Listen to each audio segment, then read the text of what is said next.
आज राज्याचा अर्थसंकल्प सादर होणार। पहिल्यांदाच मुख्यमंत्री देवेंद्र फडणवीस मांडणार अर्थसंकल्प।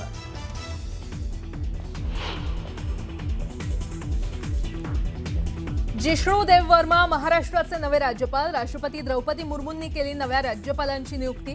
जिष्णू देव वर्मा होते तेलंगणाचे राज्यपाल।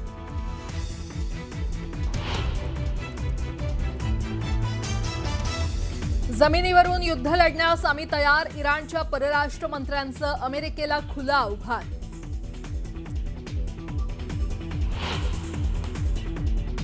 इस्रायलच्या युद्धभूमीवर पोहोचलं न्यूज 18 इंडिया हे एकमेव चॅनल। तेल अविवमधील हल्ल्याची दृश्य प्रतिनिधींच्या कॅमेऱ्यात कैद।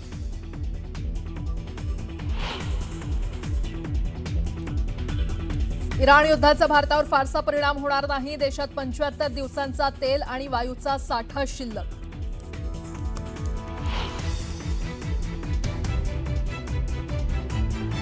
आसामच्या कार्बीमध्ये वायुसेनेचं सुखोई विमान कोसळलं। वैमानिकाचा शोध सुरू।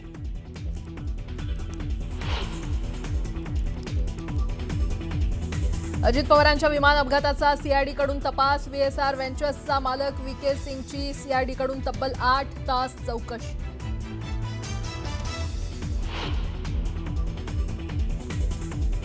धर्मांतर विरोधी कायद्याला मंत्रिमंडळाची मंजुरी। कायद्यात 5 लाखांचा दंड आणि 7 वर्षांच्या शिक्षेची तरतूद।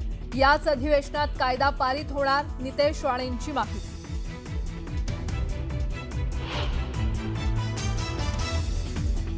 राज्यात सूर्यनारायण आग ओकू लागला। मुंबईकर उकाड्यानं हैराण। तापमान 38 ते 39 अंशांवर। उष्माघाताच्या रुग्णांमध्ये वाढ।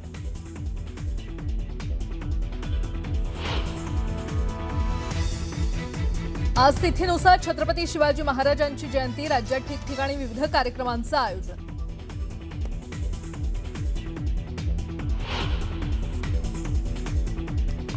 आणि टीम इंडियाची T20 वर्ल्ड कपच्या फायनलमध्ये धडक। वानखेडेवरील सेमीफायनलमध्ये इंग्लंडवर 7 धावांनी विजय। भारताचा फायनलमध्ये न्यूझीलंडशी होणार मुकाबला।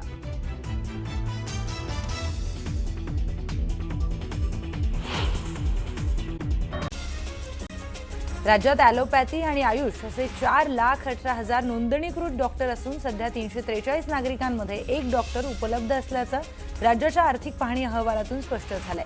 राज्यामध्ये डिसेंबर अखेर 2,13,551 ॲलोपॅथिक डॉक्टरांची नोंदणी झाली आहे, तर 1,05,966 आयुर्वेदिक डॉक्टर, 9,462 युनानी डॉक्टर, तर 90,006 होमिओपॅथिक डॉक्टर नोंदणीकृत आहेत। एसटी चालकांनी मद्यपान करून कामावर येण्याच्या प्रकारांना आळा घालण्यासाठी आणि प्रवाशांच्या सुरक्षिततेला प्राधान्य देण्यासाठी कठोर उपाययोजना लागू करण्याचा निर्णय घेण्यात आलाय। बस आगारामध्ये सर्व चालक आणि वाहकांची मद्यपान तपासणी यंत्राद्वारे दररोज तपासणी करणं बंधनकारक करण्यात आलंय। योग्य नोंदी घेऊनच चालकांना कामावर पाठवण्याचे निर्देश देण्यात आले, असं परिवहन मंत्री प्रताप सरनाईक म्हणाले। छत्रपती शिवाजी महाराजांची तिथीनुसार जयंती नागपूरच्या गांधी गेट परिसरामध्ये मोठ्या जल्लोषात साजरी करण्यात आली। छत्रपती शिवाजी महाराजांची पालखी काढण्यात आली, तसंच महाराजांच्या पुतळ्याला दुग्धाभिषेक करण्यात आला। रत्नागिरी जिल्ह्यातल्या खेडमधील खेड धामनंद मार्गावर खासगी बसचा अपघात झाला। चालकाचं बसवरील नियंत्रण सुटल्यामुळे ती खड्ड्यात उलटली। या अपघातामध्ये 2 प्रवासी गंभीर जखमी झाले, तर 25 प्रवाशांना किरकोळ दुखापत झाली। भुसावळ शहरामध्ये मार्च महिन्याच्या सुरुवातीलाच तापमानात मोठी वाढ झाली आहे। भुसावळचं कमाल तापमान 40 डिग्रीवर जाऊन पोहोचलंय। तापमान वाढीमुळे दुपारी रस्त्यांवर शुकशुकाट दिसून येतोय। जळगाव जिल्ह्यातील दहिगाव इथे कांदा खरेदीला सुरुवात झाली आहे। कांदा खरेदी सुरू झाल्यामुळे परिसरामध्ये शेतकऱ्यांना मोठा दिलासा मिळालाय। धाराशिव तालुक्यातील सांजा या गावाजवळून धाराशिव तुळजापूर सोलापूर हा रेल्वे मार्ग जातोय। रेल्वे कामादरम्यान करण्यात आलेल्या बोर ब्लास्टिंगमुळे गावातील घरांना तडे जात असल्याची तक्रार ग्रामस्थांनी केली आहे। जळगाव जिल्ह्यातील रावेर तालुक्यामध्ये निंभोरा गावात ग्रामपंचायतीच्या 15व्या वित्त आयोगाच्या निधीच्या खर्चावरून वाद निर्माण झालाय। निधीचा मनमानी पद्धतीने विनियोग केल्याचा आरोप ग्रामस्थांनी केलाय। मर्चंट नेव्हीमध्ये कार्यरत असलेले जळगावचे अजय मोरे हे सध्या दुबई येथे अडकून पडलेले आहेत. त्यांना शासकीय मदतीची अपेक्षा आहे.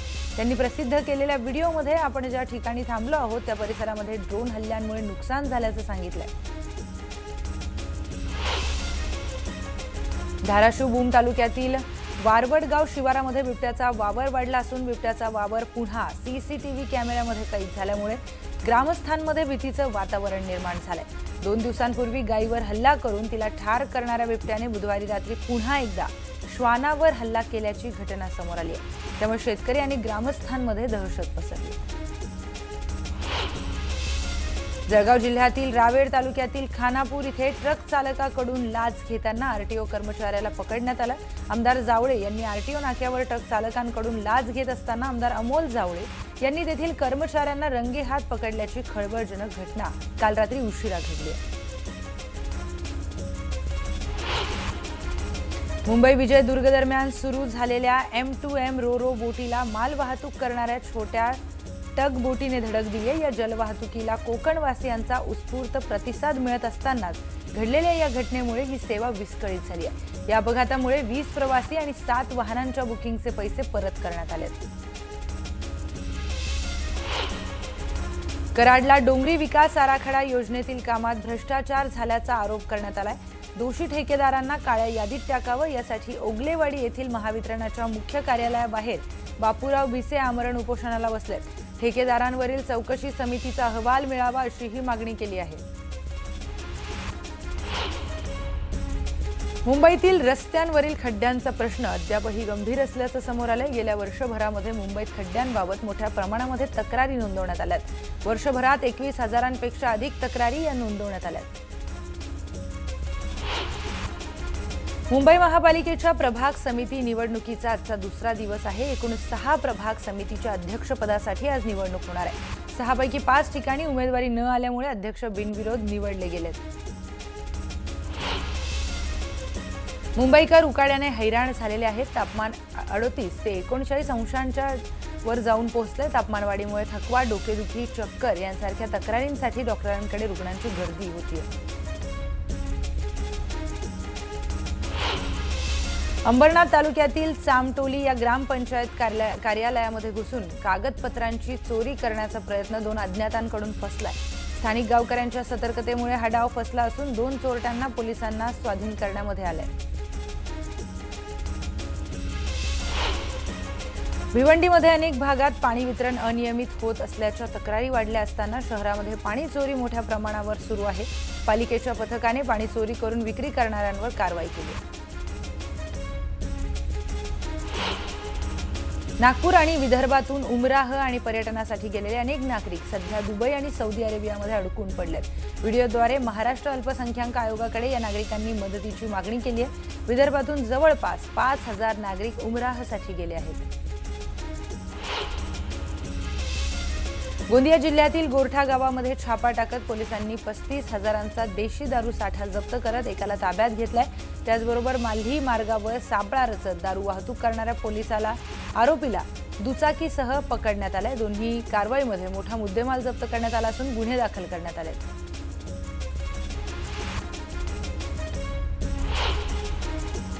जायकवाडी धरण प्रकल्पातून शहराला होणाऱ्या पाणी पुरवठ्यावर संकट निर्माण झालंय. पाटबंधारे विभागाने महापालिकेला नोटीस बजावत 15 मार्चपर्यंत 64 कोटी 97 लाखांची थकबाकी भरण्याचे आदेश दिलेत. ही रक्कम न भरल्यास 16 मार्चपासून शहराचा पाणी पुरवठा बंद करण्यात येईल असा इशाराही देण्यात आलाय.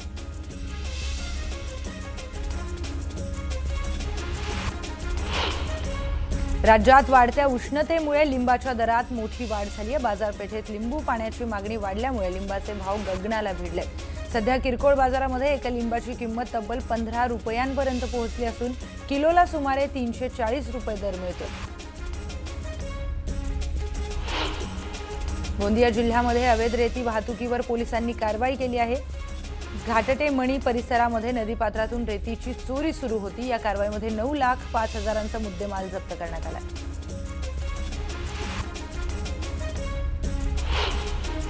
विमानतळाची सुरक्षा धर्मापेक्षा अधिक महत्त्वाची असून विमानतळ परिसरामध्ये नमाज पठण परवानगीस उच्च न्यायालयाने नकार दिलाय.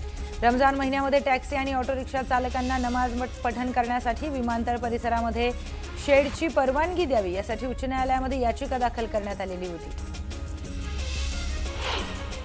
मुंबई महापालिकेच्या स्थायी समितीची आज पहिली बैठक होणार आहे. बैठकीमध्ये विविध कामांसाठी सुमारे 2,800 कोटींचे प्रस्ताव हे मंजुरीसाठी ठेवले जाणार आहेत. या बैठकीमध्ये जवळपास 51 प्रस्तावांवर चर्चा होणार आहे.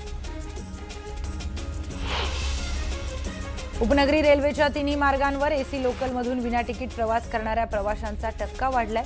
मागील वर्षभरामध्ये पश्चिम आणि मध्य रेल्वे मार्गावर 2 लाखांहून अधिक प्रवाशांनी एसी लोकलमधून अनधिकृत प्रवास केलाय. त्यांच्याकडून 7 कोटींचा दंड वसूल करण्यात आलाय.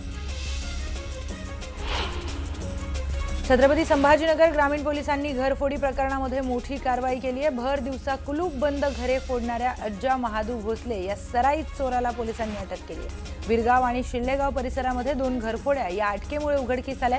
आरोपींकडून 1,21,000चा मुद्देमाल जप्त करण्यात आलाय.